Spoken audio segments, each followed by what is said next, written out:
ಜಪ ಮಾಡುವಂಥ ಜಪ ಅಂದ್ರೇನು? ಚಲೋ ಶಬ್ದ ಮೆಲ ಅನ್ನು. ಬರೀ ಅವ್ರು ಬೈದರು, ಇವ್ರು ಹಿಂಗಂದ್ರು, ಅವ್ರು ಹಂಗೆ ಮಾಡಿದರು, ಅವ್ರು ಹಾಗದಾರೆ, ಈಗ ತಗೊಂಡೇನು ಮಾಡೋದು? ಅವ್ರು ಅಂದರು, ನಾವು ಅದನ್ನು ನಮ್ಮ ಮನುಷ್ಯನಾಗ ಹಾಕ್ಕೊಂಡು ಏನು ಜಗಳ ಮಾಡಿದ್ರು ನಿನ್ನೆ ನಮ್ಮ ನೆರೆ ಹೊರೆಯವರು. ಅದ್ಭುತರಪ್ಪ ಜಗಳ.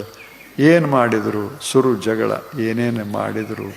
ಎಲ್ಲ ಬೈಯಕ್ಕೆ ಶುರು ಮಾಡ್ದ. ಅವರು ಮಾಡಿ ಮುಗಿಸಿದ್ರು, ಇವ ಉಳಿಸಿಕೊಂಡು ಶುರು ಮಾಡಿದ.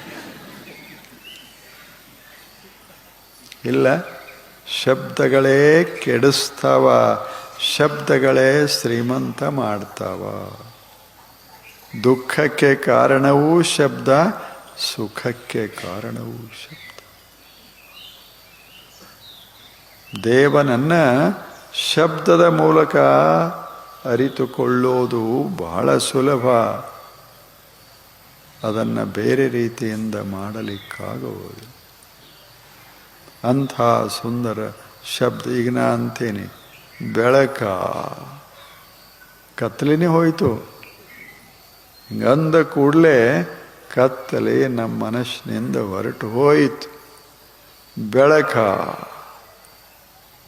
ಶಬ್ದ ಚಲೋ ಇಲ್ಲ.